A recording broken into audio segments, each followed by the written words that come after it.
안녕하세요, 여러분. 오늘도 머니톡 팟캐스트에 오신 것을 환영합니다.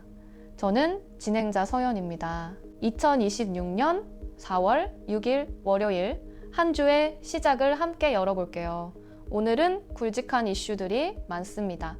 삼성가의 12조 원 상속세 납부가 드디어 마무리 단계에 접어들었고요. 국민연금이 NC소프트 주식을 꾸준히 사들이고 있다는 소식도 전해드릴게요. 코인 시장에서는 가상자산 잔고 검증 의무화 소식이 뜨겁습니다.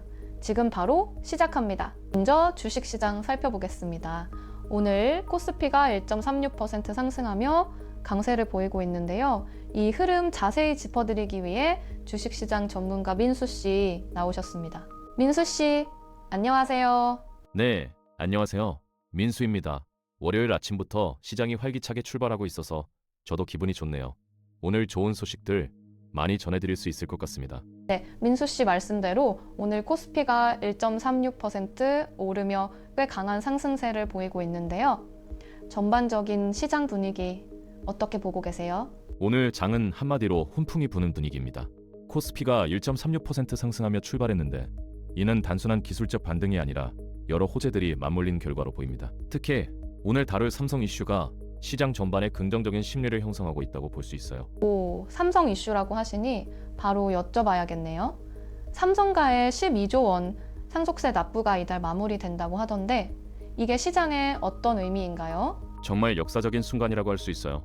고 이건희 회장 별세 이후 무려 5년에 걸쳐 납부해온 12조 원짜리 상속세 드라마가 이달로 막을 내립니다. 이제 이재용 회장 중심의 뉴 삼성 시대가 본격적으로 열리는 셈이죠. 5년 동안 12조 원이라니 정말 어마어마한 규모네요. 그런데 상속세 납부가 마무리된다는 게 투자자 입장에서는 구체적으로 어떤 의미인가요? 좋은 질문입니다. 그동안 삼성 오너 일가는 상속세를 마련하기 위해 주식을 담보로 활용하거나 배당에 의존하는 구조였는데 이제 그 부담에서 벗어나게 됩니다. 비유하자면 무거운 배낭을 5년 만에 내려놓은 격이죠. 이재용 회장이 경영에만 집중할 수 있는 환경이 만들어진 겁니다. 그렇군요. 경영 부담이 줄어들면 삼성의 실적에도 긍정적인 영향을 미칠 수 있겠네요. 네, 시장에서도 그 부분에 주목하고 있습니다.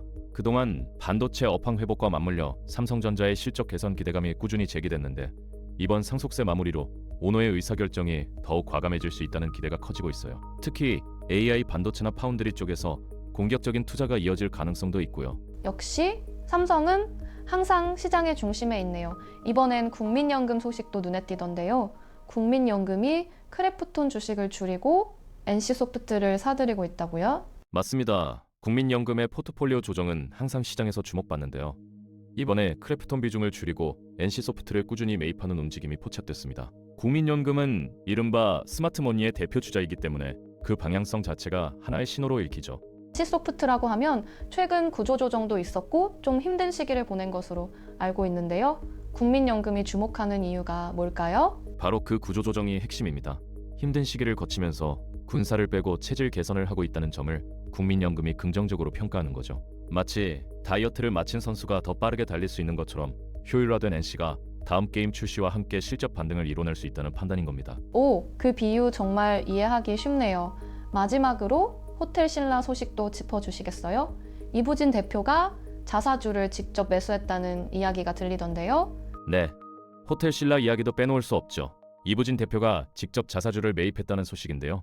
이건 단순한 주가 방어 이상의 의미를 가집니다. 회사 수장이 자기 돈으로 자사주식을 산다는 건 나는 이 회사의 미래를 믿는다는 가장 강력한 메시지거든요. 그렇군요. 말이 아닌 행동으로 보여주는 거네요. 호텔신라가 수익성 중심으로 재편하고 있다고 하던데 어떤 변화가 있는 건가요? 면세점과 호텔 사업 모두 수익성이 낮은 채널은 과감히 정리하고 마진이 좋은 핵심 사업에 집중하는 방향으로 가고 있습니다. 코로나 이후 관광 회복세와 맞물려 실적 반등이 기대되는 타이밍인데 오너가 직접 주식을 사는 시점이라는 점에서 시장의 기대감도 함께 높아지고 있는 상황이에요. 오늘 주식 시장 이야기 정말 알차게 들었습니다, 민수 씨.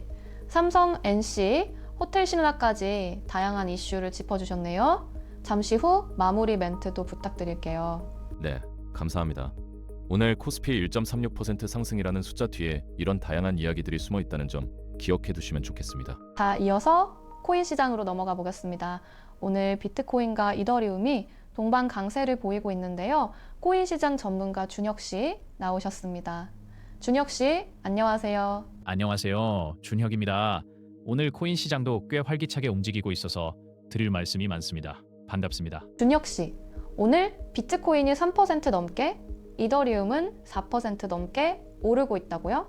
코인 시장 전반적으로 분위기가 어떤가요? 네, 오늘 코인 시장 꽤 좋습니다. 비트코인이 3.07%, 이더리움이 4.13% 상승하면서 주요 코인들이 전반적으로 반등하는 모습인데요. 주식시장 강세와 함께 위험자산 선호 심리가 살아나면서 코인 쪽으로도 자금이 유입되는 흐름으로 보입니다. 오늘 코인 관련 뉴스 중에 가상자산 거래소의 잔고 검증 의무화 소식이 눈에 띄던데요. 5분마다 잔고를 확인한다고요? 이게 어떤 의미인지 쉽게 설명해 주실 수 있나요? 쉽게 말하면요. 지금까지 코인 거래소들이 고객 자산을 제대로 보관하고 있는지 가끔 확인하는 수준이었다면 이제는 5분마다 실시간으로 체크해야 한다는 거예요. 은행이나 증권사 수준의 내부 통제가 코인 거래소에도 적용되는 거죠. 아, 그렇군요. 그러면 혹시라도 거래소가 고객 자산을 함부로 쓰거나 하는 일을 막을 수 있는 건가요? 정확히 그게 핵심이에요. 예전에 해외에서 FTX 같은 대형 거래소가 고객 자산을 유용했다가 폭삭망한 사건 기억하시죠? 그런 사태를 원천 차단하겠다는 의도입니다. 5분마다 잔고를 검증하면 이상한 움직임이 있을 때 즉각 포착할 수 있거든요. 그러니까 투자자 보호 측면에서 굉장히 긍정적인 변화네요. 거래소 입장에서는 좀 부담이 될 수도 있을 것 같은데 시장에는 어떤 영향을 줄까요? 단기적으로는 거래소들이 시스템을 업그레이드해야 하는 비용이 발생할 수 있어요. 하지만 중장기적으로 보면 신뢰도가 높아져서 더 많은 기관 투자자나 일반 투자자들이 코인 시장에 참여할 수 있는 토대가 만들어지는 거죠. 신뢰가 곧 시장 성장의 연료가 되는 셈이에요. 그리고 또 흥미로운 데이터가 있었는데요. 1분기 동안 코인 예치금이 줄고 증시 대기 자금이 늘었다고요. 이건 어떻게 해석해야 할까요? 1분기는 솔직히 코인 시장이 좀 지루한 시기였어요. 뚜렷한 방향성 없이 횡보하다 보니 투자자들이 일단 지켜보자 모드로 전환한 거죠. 그 자금 일부가 주식시장 대기 자금으로 이동한 건데 이게 꼭 나쁜 신호는 아닙니다. 오히려 나쁜 신호가 아니라고 하시니 의외인데요. 좀 더 설명해 주시겠어요? 관망 자금이 많다는 건 반대로 보면 아직 시장에 들어오지 않은 자금이 그만큼 많다는 뜻이거든요. 지금처럼 비트코인이 3%, 이더리움이 4% 넘게 반등하는 시그널이 나오면 그 관망 자금들이 다시 코인 시장으로 유입되는 촉매제가 될 수 있어요. 마치 스프링이 눌렸다가 튀어오르는 것처럼요. 스프링 비유 정말 딱 맞는 것 같아요. 그럼 오늘 이 반등세가 추세 전환의 신호가 될 수도 있다고 보시나요? 하루 이틀의 움직임만으로 추세 전환이라 단언하기는 어렵지만요. 오늘의 상승이 규제 정비라는 펀더멘털 개선과 함께 나타나고 있다는 점이 긍정적입니다. 거래소 신뢰도 강화, 관망 자금의 재유입 가능성, 글로벌 위험자산 선호 심리까지 맞물리면 분위기가 달라질 수 있죠. 오늘 코인 시장 이야기도 정말 알찼습니다. 규제 강화가 오히려 시장에는 호재가 될 수 있다는 새로운 시각을 배웠네요. 잠시 후 마무리 멘트도 부탁드릴게요, 준혁 씨. 네, 감사합니다. 오늘 정말 이야기할 거리가 많은 날이었어요. 이따 또 뵙겠습니다. 이제 오늘 방송을 마무리하면서 두 전문가 분들께 한 말씀씩 들어보겠습니다. 먼저 민수 씨, 오늘 주식시장 관련해서 청취자분들께 한 말씀 부탁드립니다. 오늘 키워드는 새 출발이라고 생각합니다. 삼성은 5년 만에 상속세 부담에서 벗어나 새로운 챕터를 시작하고 NC소프트는 구조조정 이후 제도약을 준비하고 있습니다. 시장의 변화는 항상 이런 전환점에서 시작된다는 점 주목해 보시면 좋겠습니다. 정말 인사이트 있는 말씀 감사합니다. 이번엔 준혁 씨, 코인 시장 마무리 한 말씀 부탁드립니다. 오늘 제가 드리고 싶은 메시지는 규제는 성장의 친구라는 겁니다. 5분 잔고 검증 의무화, 처음엔 불편해 보이지만 이런 제도가 쌓여야 코인 시장이 제도권 금융과 어깨를 나란히 할 수 있습니다. 긍정적으로 바라봐 주셨으면 좋겠습니다. 두 분 모두 오늘 정말 귀한 이야기 나눠주셨습니다. 민수 씨, 준혁 씨 감사합니다. 오늘 방송은 여기서 마무리하겠습니다. 다음 방송에서 또 만나요. 청취자 여러분, 끝으로 꼭 말씀드려야 할 사항이 있습니다. 오늘 방송에서 다룬 모든 내용은 정보 제공을 목적으로 하며 특정 종목이나 자산에 대한 투자를 추천하는 것이 아닙니다. 모든 투자 결정은 반드시 본인의 판단과 책임하에 이루어져야 하며 투자에는 항상 손실 위험이 따릅니다.